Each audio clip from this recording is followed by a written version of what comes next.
Los militares y las autoridades, que lo saben, han tratado de ocultarlo, se han gastado millones de millones en callar a la gente, Y ustedes han oído, probablemente lo único que conocen es lo oficial, por ejemplo, el informe Brookings, el informe Condon, que fue el primero que... el informe, el proyecto azul, los libros azul, ¿qué más? La Fuerza Aérea tuvo, el informe Sturrock. Son informes que dan las altísimas, dignísimas, venerabilísimas y mentirosísimas autoridades. De vez en cuando daban informes, ¿verdad? Todos mentiras, todos preparados para engañar a la gente. Y a veces pasaba el tiempo y ellos mismos decían, reconocían que aquel informe había sido. Pero no han podido. ¿Por qué? Porque con los años la gente sigue viendo ovnis y sigue habiendo testigos, etc. En España, pues también ahora empezaron antes que en España. Empezaron, ahora los brasileños lo han hecho, los canadienses han empezado a destapar ya todo lo que hay de esto. Aquí en España empezó Bastida. Mira qué cosa curiosa, el general o el coronel que empezó con eso era hijo de mi hermana, y yo nunca me tomé el trabajo de preguntarle nada, porque yo sabía más que él, ¿verdad? Y no quería también ponerlo en aprietos. Bien, ahora los franceses tienen su informe Cometa, que lo han hecho los militares serísimos, diciendo, no, esto es una cosa real y es una cosa a la que hay que hacerle frente, es decir, estudiarlo seriamente. Empezamos a ver en otra cosa que había cierta gente que se habían metido en esto que acababan mal. Y yo tengo en mi casa una lista de 30 por lo menos. Gente famosa, porque ustedes hablan de ovnis o por ellos, nadie les hace caso, ustedes no son, ni usted ni yo, somos nadie. Pero como ustedes tengan un puesto o vayan a tener lo que ustedes digan, alguna repercusión, cuidado. Entonces, por eso lo de Stevens, el que estuvo en tu casa, Greer, no me extraña que ande con tanta gente, ¿no? Porque le huele la cabeza a pólvora, si grita mucho. Y el primero de todos fue Forrestal, todo un almirante, nada menos que ministro del Interior. Y fue el único que al menos se atrevió a decir, no, esto hay que decírselo al pueblo, porque es el espíritu de la Constitución y por ahí. Le dijeron muchas gracias por los servicios prestados. ¿Y qué pasó? Se suicidó, cosa muy normal también. Los suicidios están a la orden del día. Y ahora es cuando les quiero hacer una advertencia que iba a decirse antes. Si estudian a fondo, esto es como una parte, pero que tiene mucha importancia, el fenómeno ovni se van a encontrar con 5 cosas. Primero, sangre. Segundo, sexo. Sangre, sexo, engaño, sufrimiento y muerte. Esas 5 palabras están presentes en el fenómeno ovni, pero tremendamente. Cosa que alguno de los que esté buscando casos todavía dirá, ¿pero ¿de qué habla usted? Pues investiga a fondo y verá usted cómo. Hay casos en los que están las 5 cosas, pero hay muchos donde hay 2, 3 aparecen. Esos fenómenos aparecen, esos aspectos raros del fenómeno. Porque el fenómeno ovni no son ni luces, ni aterrizajes, no, es algo mucho más profundo. Es el secreto de la vida humana, el fenómeno ovni. El fenómeno ovni, yo le debo todo absolutamente en mi manera de concebir el mundo, y el que viene, porque tiene mucho que ver con el que viene. Bueno, tengo aquí una pequeña lista, pero no me interesa, de gente que ha muerto. Les puse nada más un ejemplo de Forrestal, aunque lo han negado de 1000 maneras. La muerte de Kennedy probablemente está muy relacionada. La muerte de su amada Marilyn también.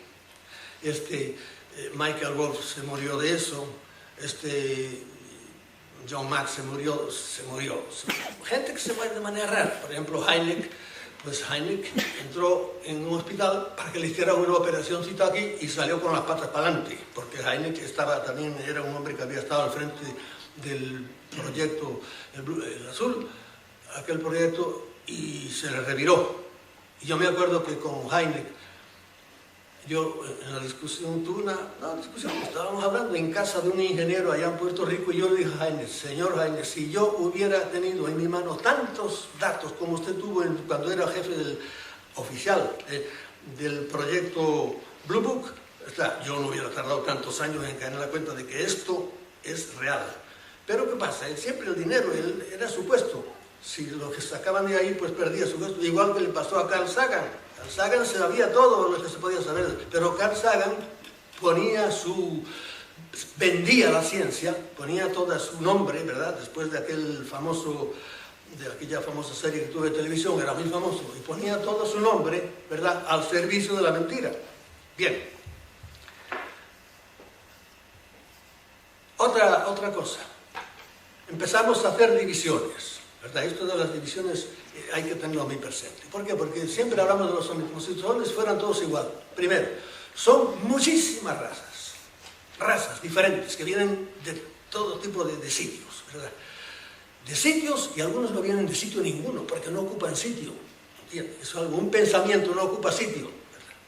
Son muy diferentes, y son a veces peleados entre sí. Yo tengo dos casos, uno contado por un piloto, un hermano de un piloto, encima del aeropuerto de El Dorado, de Bogotá, en que dos ovnis perseguían a uno, ¿saben? Como todas las moscas se persiguen así, y se tiraban balas, y estaban jugando ahí, y claramente vio que dos se estaban peleando contra uno. Y luego en Venezuela, otro joven me contó que había visto el mismo fenómeno, peleándose en el aire. Y luego, lo sabemos por los contactados. Los contactados nos han dicho muchas cosas, pero no siempre, mezclando la verdad con la mentira.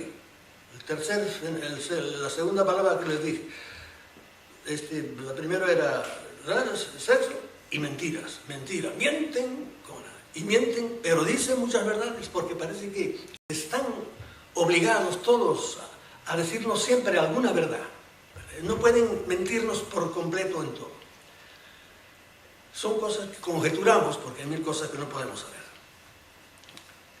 ¿En qué más divisiones? Hemos visto que eran tipos muy diversos. Los había bajitos, los había mucho más altos, y empiezo a hablar los grises. Los grises, ¿qué es lo que todo el mundo tiene? Los grises son los pobres diablos. En todo este mundo son los pobres diablos, son de los que menos habría que preocuparse, a pesar de que son bastante cabroncetes, que hacen muchas, fastidian mucho, y pueden matar incluso, pero comparado con lo que hacen otros, no. Hay muchos tipos de grises, muchos. Algunos, por ejemplo, ustedes nunca han visto los primeros grises de los que hubo cuando tenían una nariz grandísima, y hoy día casi no tienen nariz, muchos de los que se ven no tienen boca, o tienen orejas así, etc. Hay muchos tipos de grises. Entonces, los hay de esas con cabeza grande, mucho más altos. Muchas veces los contactados han visto que los llevan, los meten, viene un gris, los coge a la brava, los ponen encima de una camilla. Y entonces, cuando ya está todo preparado, aparece un gris mucho más alto. Y es el que hace lo que haya que hacer, las operaciones rarísimas que les hacen. Desde quitarles cosas, y ahí vuelve otra vez el sexo, con una constancia tremenda. Siempre se preocupan por los genitales, tanto masculinos como femeninos. Y en cambio otros hacen cosas tan raras como el gris grande viene y se tumba, está el hombre tumbado en la camilla, se tumba encima de él completamente y le pone los ojos a una distancia así, y le vacía el cerebro. Le vacía el cerebro. Él nota, el contactado, el humano nota, y a lo mejor le mete toda la información de otro cerebro. Ahora empiezo ya a contarle cosas de creer o no. Este me está contando un cuento. Me importa un pepino lo que ustedes creen. Créanme la verdad. Yo les digo a donde yo he llegado y lo que yo en algunas instancias he vivido. Pero en otras es que me he convencido de que eso es así. Bien. De modo que hay muchos tipos.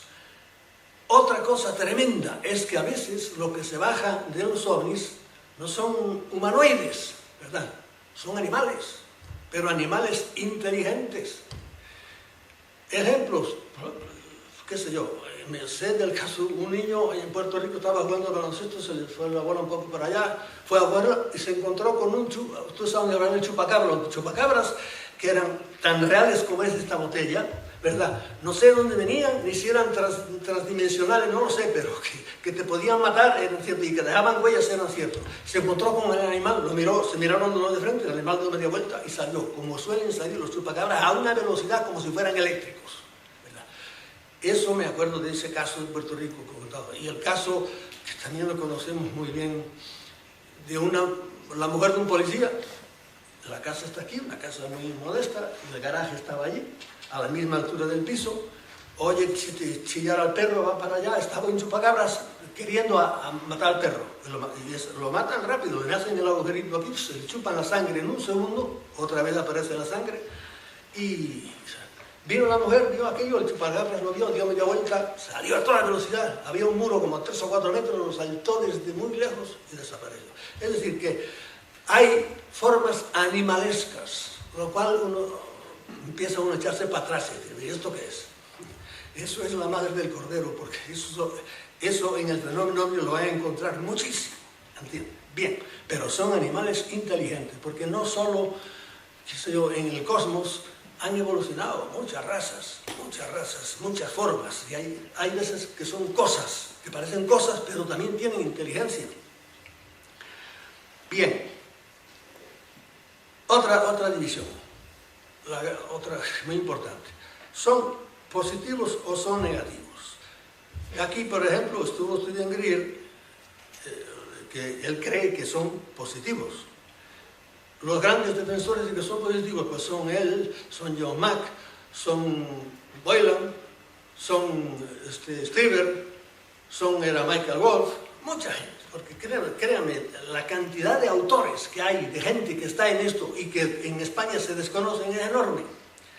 Esa gente cree que son positivos, que a la larga vienen para hacer evolucionar a la humanidad. Y es cierto.